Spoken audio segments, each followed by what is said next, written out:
Hi everyone.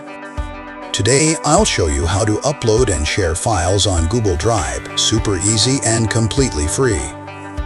Here I have a file that I want to upload to Google Drive. First, open your browser. I'm using Google Chrome. Next, search for Google Drive and open the website.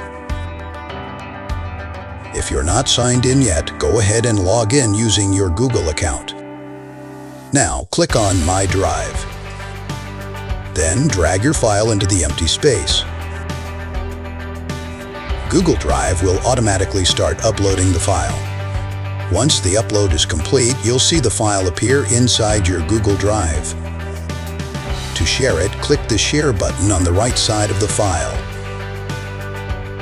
Under General Access, change it to Anyone with the link. Next, click Copy Link and then click Done. Now you can paste and share the link anywhere you want. Let's test the link by pasting it into another browser or another account to make sure it works. And that's it. You successfully uploaded and shared a file on Google Drive. Don't forget to subscribe to my channel for more tips and tricks.